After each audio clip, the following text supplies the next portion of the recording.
안녕하세요. 행랑콩입니다. 오늘은 ERCP에 대해서 공부해 보도록 하겠습니다.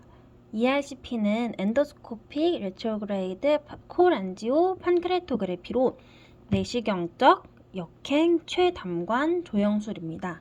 그래서 줄여서 ERCP라고 부르고, 먼저 보자면 총담관은 간에서 소화를 돕는 쓸개즙이 만들어져 십이지장으로 넘어가는 통로예요. 말을 쉽게 해서 풀어서 하자면 총담관은 간에서 십이지장으로 쓸개즙이 내려가는데 그 연결 통로예요. 그래서 사진을 보자면 간에서 소화를 돕는 쓸개즙이 만들어져서 이 초록색깔 담관을 타고 십이지장 유두부로 가는 거예요. 그 다음에 옆에 보면 담낭이 있고, 그 다음에 췌간이 있는 췌장, 이렇게 우리 인체가 되어 있고요. 우선 ERCP는 조영제를 사용하기 때문에 우리가 조영제를 사용한다는 걸 우선 알아둬야 돼요. 그래서 ERCP는 방사선 조영제를 사용해서 구강 안으로 관을 넣는 것이다. 내시경을 통해서 담관의 병변, 폐쇄, 결석, 종양의 위치와 그 정도를 파악함이라고 돼 있어요. 그래서 환자가 이제 담관에 어떤 문제가 있는지 확인하고 싶을 때, 근데 담관에 문제가 있는데 그게 병변인지 결석인지 종양인지 확인하기 위해서 우리가 조영제를 사용해서 구강으로 입 안으로 관을 넣어서 보는 검사이고요. 즉 쉽게 얘기하자면 ERCP 검사는 담낭염 환자의 담관 병변 부위를 알아보는 것이고, 십이지장으로 내시경을 삽입하여 담즙이 발생되는 부위로 가기 때문에 레트로그레이드 역행 최담관 조영술이라고 부른다라고 돼 있어요. 근데 이게 우리가 위가 붙으면 역행이라고 하잖아요. 그래서 우리가 내시경을 십이지장으로 내시경을 삽입해서 있던 문제가 있는 그 병변 부위를 확인하는 거기 때문에 레트로그레이드 역행이라고 부르는 거예요. 그래서 어떨 때 보냐면 담관이 막혔을 때, 근데 담관이 막힌 걸 우리가 어떻게 아냐?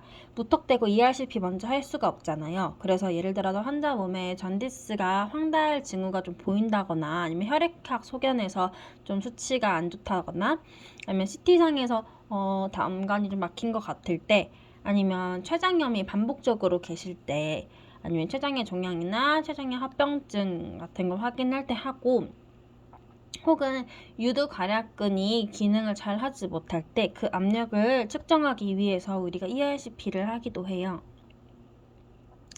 그러면 우리가 알아야 될 것은 이제 그 ERCP를 하기 전에 우리는 무슨 일을 해야 하나겠죠. 그래서 먼저 과거력을 봐야 돼요. 과거력은 어차피 우리가 신규 환자를 받을 때 다 파악하는 것이기는 하지만, 특히 복부에 수술한 경험이 있으시거나 아니면 병변이 있으신 거를 저희가 확인을 해야 하고, 또 이게 우리가 조영제를 사용하는 검사이기 때문에 동의서를 작성해야 돼요.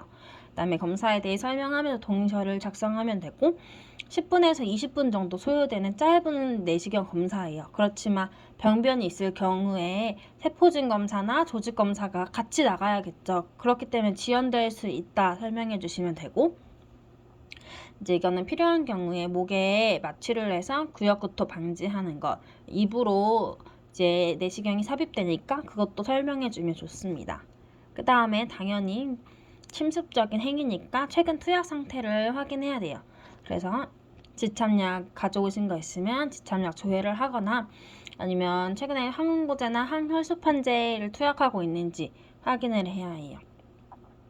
보통 이제 항응고제라고 하면 말을 잘 못 알아들으실 수도 있으니까, 용어가 어려우니까 뭐 드시던 약 중에서 항응고제가 있는지 우리가 한 번 더 확인을 해야 해요. 먹고 계시는데 안 먹고 있다고 말씀하실 수도 있기 때문에. 그다음에 왜 이런 걸 물어보는지, 왜 물어보냐면 내시경을 하다가 출혈 위험성이 있기 때문에 이런 약들을 드시고 있는지 확인하고 있다라고 이야기를 하면 되고, 8시간 MPO 유지해야 한다고 환자한테 설명해야 하고, 그다음에 방사선 비투가 물질들 제거하는 거는 이제 말로도 하고, 그다음에 이제 내시경실 가시기 전에 한 번 더 확인을 합니다. 그다음에 오른쪽 팔에다가 22게이지 이상의 바늘을 삽입을 하고, 22게이지 이상 바늘이면 이제 최대한 굵은 바늘을 잡으면 좋다는 이야기고, 먼저 행위를 보자면 구강으로 내시경을 우리가 삽입을 하는 거기 때문에 구강 마취를 함. 그다음에 가스 제거제를 복용함. 왜냐하면 복부 팽만 가스 제거제를 이제 복용을 하기 때문에 환자분에게 이후에 복부 팽만이 있을 수 있습니다 라고 설명을 미리 해주시고, 그다음에 구강으로 관을 삽입하고 조영제를 주입하고 방사선 촬영을 하면 ERCP가 끝이 납니다.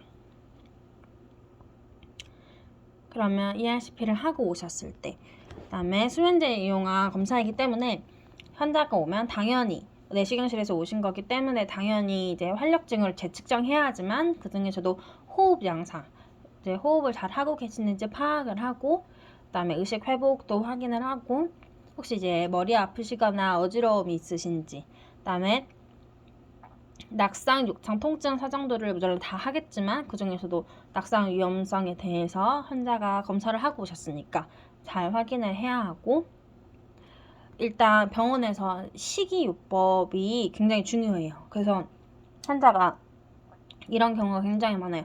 저 이제 검사 끝났으니까 물 마셔도 되죠? 저 너무 배가 고픈데 이거 먹어도 되죠? 했는데 절대 검사가 끝났다고 바로 음식을 저희 맘대로 드리면 안 되고 꼭 확인을 하고, 경과 관찰을 위해서 또 금식을 해야 할 수도 있으니까 확인하고, 또 당장 자극적인 음식을 또 피하라고 설명을 해드리는 게 좋겠죠? 왜냐면 우리는 신규 간호사니까요. 맘대로 하면 안 돼요. 자, 부작용 확인. 흑변이나 혈변 있는지 확인하는 거는 당연히 출혈이 있는지 확인하고 싶었던 거고, 그다음에 상복부 통증이 있는지, 그다음에 칠린 피버 사인 역시 이제 부작용이 있는지 확인하기 위해서 이제 활력증을 재면서 만약 열이 있으면 혹시 오한도 같이 있으신지 여쭤보는 게 약간의 센스. 그다음에 보미팅 사인 확인하고 방사통 확인하면 됩니다. 마지막으로 합병증은 이제 담관염, 췌장염 등이 발생할 수 있고 출혈 천공이 발생할 수 있음. 이건 이제 합병증이기도 하고, 이제 검사 동의서 받으면서 우리가 환자분에게 미리 설명해드릴 부분이 되기도 합니다. 이렇게 해서 ERCP, 내시경, 쩍역행, 췌담관 조영술 저희 병동에서 굉장히 많이 하는 시술이라서 한번 준비해 보았고요. 혹시 파일이 필요하신 분들은 댓글로 남겨주시면 제가 파일 보내드리도록 하겠습니다. 오늘도 시청해주셔서 정말 감사합니다.